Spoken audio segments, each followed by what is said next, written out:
कार्यक्रम के पुण्यार्चक हैं श्री वर्धमान श्वेतांबर स्थानकवासी जैन श्रावक संघ ट्रस्ट, उपाध्याय प्रवर प्रवीण ऋषि चातुर्मास समिति। चंदन जब तक गिल्ला रहता है शरीर पर तब तक ठंडक लगती है। जैसे चंदन सूख गया फिर गर्मी शुरू हो जाती है। इसमें निरंतर चंदन घिसा जा रहा है। नमी के कानों पर वो चिड़ियों के कंगनों की आवाज पहुंचती है। कैसा है मनुष्य का मन। जब मन दुखी होता है तो संगीत भी नहीं सुहाता है। जब मन परेशान होता है तो खुशबू भी नहीं सुहाती है। नमी को कंगनों के किनकिन चुभने लगे और उसने मंत्री से कहा, मैं पहले परेशान हूं, पहले अशांत हूं, पहले उद्विग्न हूं, क्या शांति नहीं रख सकते? ये आवाज क्यों आ रही है? और मंत्री ने कहा, राजन, आपके शांति के लिए, आपके समाधि के लिए रानियां चंदन घिस रही है और उनकी चिड़ियों की आवाज है। बाकी कोई शोर बोल नहीं है, बाकी कोई कोलाहल नहीं है।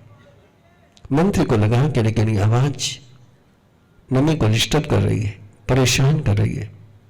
मंत्री ने व्यवस्था करी, आवाज बंद हो गया।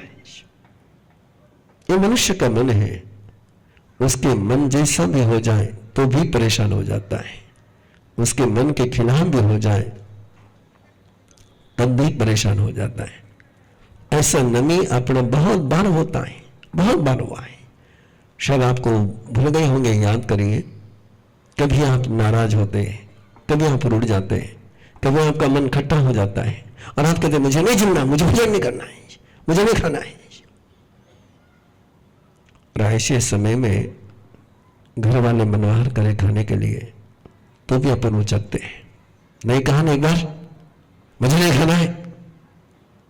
और ऐसे समय में घर वाले मनवार न करे और स्वयं खाने को बैठ जाए। मनवार करे तब भी परेशान, मनवार नहीं करे तब भी। यह अपना मन है, ऐसा उलझा मन है। इसी उलझन में अपने संघर्ष में आग बंद करता है। यही संघर्ष चलते रहता है।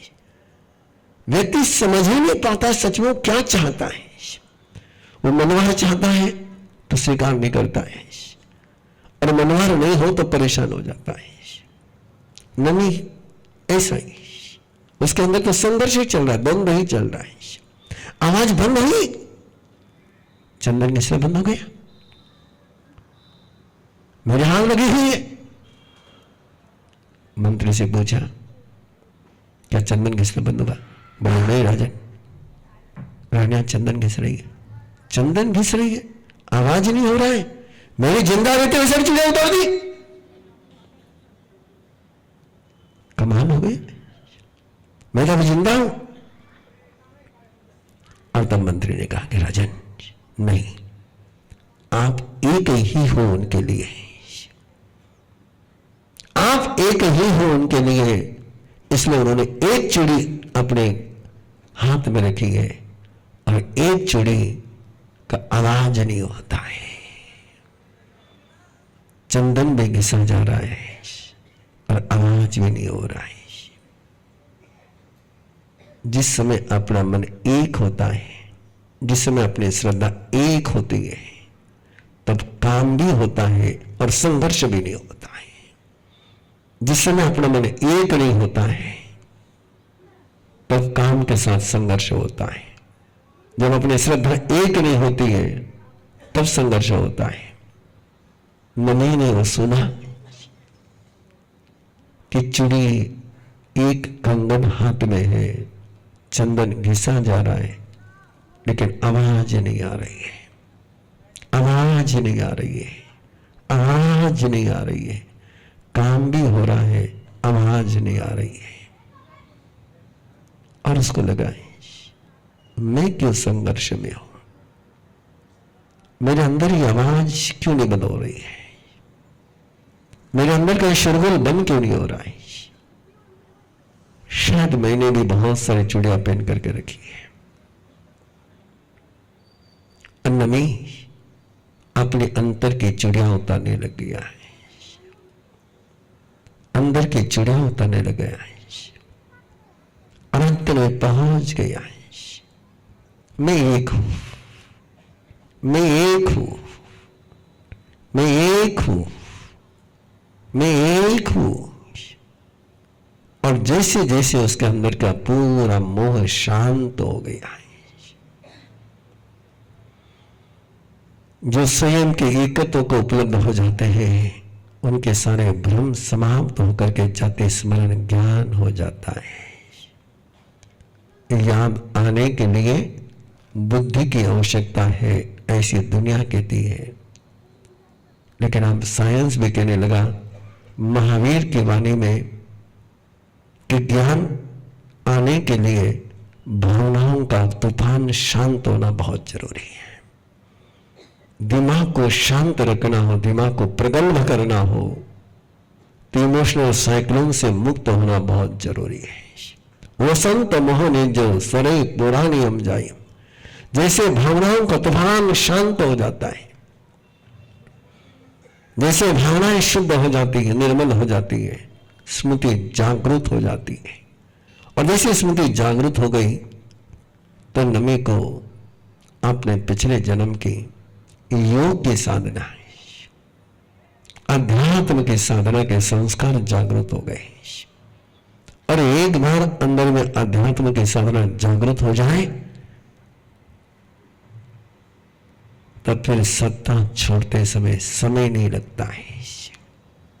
और नमी अपने राजपुत्र को राज्याभिषेक करा करके दीक्षा के लिए तैयार हुआ है, संयम के लिए तैयार हुआ है। और जब भी हम किसी नए रास्ते पर चलते हैं, जब भी हम न्यू वे पर कदम रखते हैं, तो पुरानी स्मृतियां जागृत होती है, पुराना अहंकार जागृत होता है, पुराना क्रोध जागृत होता है, पुराने संस्कार जागृत होते हैं। और वे संस्कार हमें पीछे खींचते हैं। और ऐसे ही नमी के पुराने संस्कारों को जागृत करने के लिए इंद्र ने देखा कि दीक्षा ले रहा है, कहीं परेशान होकर के दीक्षा ला रहा है, वैताग में आकर के दीक्षा ले रहा है, उद्विग्न होकर के दीक्षा ले रहा है। और उद्विग्न होकर के दीक्षा लेगा तो अध्यात्म के मार्ग पर लंबा नहीं चल पाएगा। इसलिए इंद्र ब्राह्मण के वेश में आता है, अपने मन में ही ये ब्राह्मण बनता है। ये पाष्ट ब्राह्मण है और भविष्य नमी है। अपना इतिहास इंद्र का इतिहास है और अपने उत्तर अपना भविष्य नमी का भविष्य है। जो ऐसा करते हैं तो भोगों से निवृत्त होते। कैसे करते हैं? जैसे नमी ने किया, अपने अंदर तक एकत्व की साधना करते हुए, मैं एक हूं, मेरा एकत्व है। और इस एकत्व की आराधना में जो लग जाता है उसके सारे भ्रम समाप्त हो जाते हैं। स्वयं के शाश्वत स्वरूप को जो उपलब्ध हो जाता है उसका सारे भ्रम समाप्त होकर के जो वो दीक्षा के मार्ग पर चल पड़ा। मिथिला अपने राजा से बहुत प्यार करती थी और जैसे उसकी दीक्षा की बात सुनी तो पूरे नगरी में कोलाहल हो गया। सब रोने लगे, सब तड़पने लगे, सब बिलखने लगे। इंद्र ने आकर के नमी से पहले ही सवाल किया कि तेरी नगरी बहुत प्रसन्न रहती थी, आज यहां पर दारुण शब्द, करुण शब्द क्यों सुनाई दे रहे हैं? क्या कारण है? नमी ये नहीं कहता है कि मैं दीक्षा ले रहा हूं इसलिए लोग परेशान हो रहे हैं।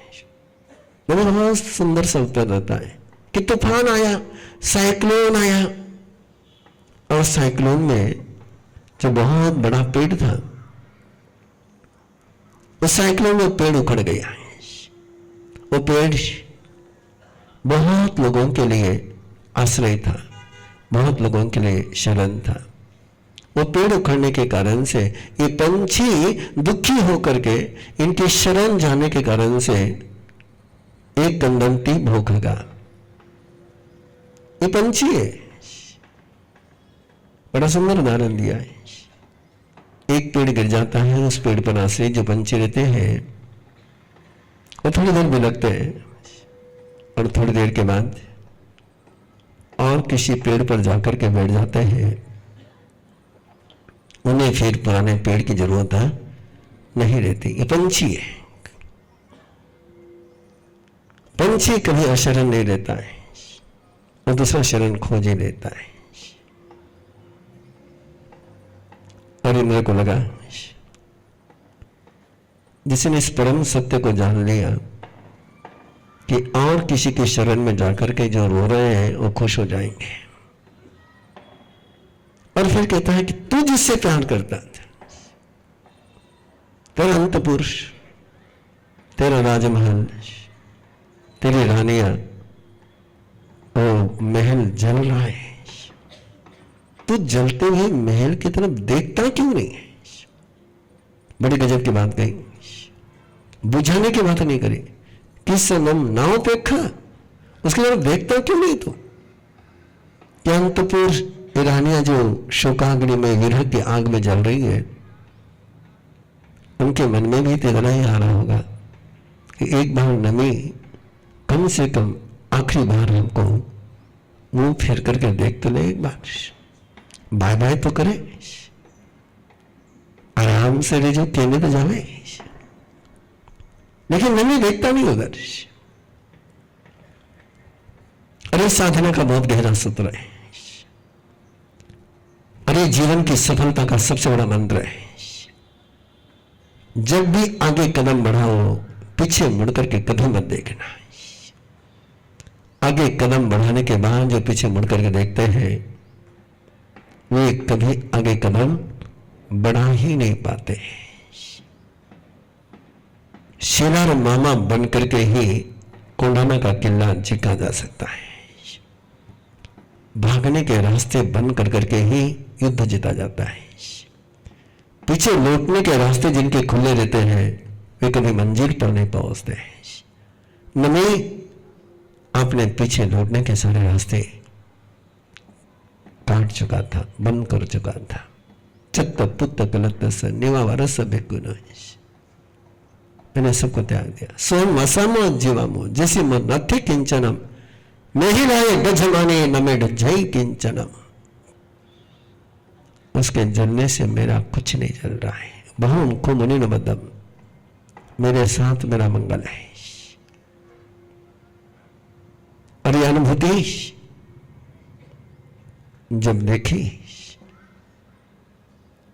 तो इंद्र को भी आश्चर्य हुआ कि जिससे ये प्यार कर रहा था वो प्यार भी, उस प्यार की याद भी इसको विचलित नहीं कर पा रही। और जब विचलित नहीं कर पा रही थी तो उसने उसके अहंकार को जगाने का प्रयास किया। इतनी देर मोह को जगा रहा था, इतनी देर वासनाओं को जगा रहा था, इतनी देर रिश्तों को जगा रहा था, लेकिन देखा कि रिश्ते टूट चुके। और रिश्ते टूट चुके तो फिर कहा जो सबसे बड़ा सूत्र था कि पांडारम कारितानम गोपुर टानगानिया वसुलग संयज्ञ तो अच्छे से करती है। नगरी की सुरक्षा तो कर, नगर तो अच्छा बना ले, अच्छा गोपुर बना ले, अच्छा प्राकार बना ले। और बहुत गहरी गाथा है हम सभी के लिए। एक ऐसा नगर बनाइए जो अपने अंतर का नगर हो, बाहर के नगर के काम में नहीं आते हैं।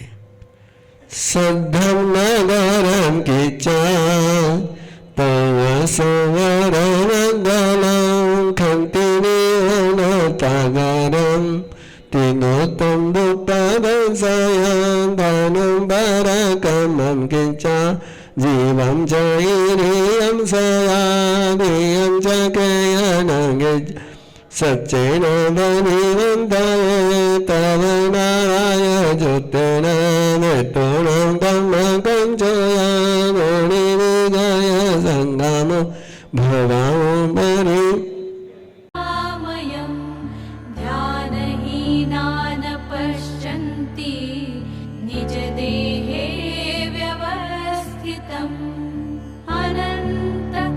सुखसम्पन्नं ज्ञानामृतपयोधरम् अनन्तवीर्यसम्पन्नं दर्शनं। स्वयं की यात्रा स्वयं के साथ करने के लिए जुड़े हमारे साथ और हम पुरुषाकार ध्यान साधना के 72 घंटे के रेजिडेंशियल शिविर में 10 अप्रैल से 13 अप्रैल शिकोहपुर मंदिर, दिल्ली जयपुर रोड, गुड़गांव। अधिक जानकारी के लिए संपर्क करें 9310061391। तो हुआ कुछ ऐसा कि मुझे स्किन प्रॉब्लम की तकलीफ थी, बचपन से है। पिछले साल थोड़ा इन्फेक्शन हुआ हाथों में, तो डॉक्टर के पास जाना हुआ और डॉक्टर की सलाह ऐसी थी कि उंगली ही कट करनी पड़ेगी, इतना इन्फेक्शन सीवियर हो गया था। उसी टाइम कर्मा कोच का गाइडेंस मिला, उनसे साधना मिली। डे टू डे में हमने प्रैक्टिस की। इन्फेक्शन था, ये जो आप उंगली देख रहे हो ये आज सही सलामत है और ये सब कृपा गुरुदेव का और कर्मा गाइड का ब्लेसिंग्स है। तो मैं धन्यवाद करना चाहूँगा। इसी से मैंने ठान लिया कि मैं भी कर्मा कोच बनूंगा और तभी से मैं TTP अपना सीक्रेट ऑफ कर्मा कोर्स में जुड़ गया और आज आप देख ही रहे हो कि I am here as a karma coach. ऐसे ना जाने कितने ही बदलाव अरम विद्या के ट्रेनर्स अपने और दूसरों के जीवन में ला रहे हैं, जैसे कि शारीरिक समस्या, मानसिक स्वास्थ्य, कर्म बंधनों को समझ के बदलना, मेडिटेशन या साधना में और ऊंचा उठने की आकांक्षा। जीवन के हर प्रश्न के उत्तर मिलेंगे अरम विद्या टीचर ट्रेनिंग प्रोग्राम में। अधिक जानकारी के लिए 7038352200 या 8698108502 पर कॉल करें और अपने जीवन को एक नई दिशा, एक नई ऊर्जा प्रदान करें। इस कार्यक्रम के पुण्यार्चक हैं श्री वर्धमान श्वेतांबर स्थानकवासी जैन श्रावक संघ ट्रस्ट, उपाध्याय प्रवर प्रवीण ऋषि चातुर्मास समिति, महावीर भवन, इंदौर।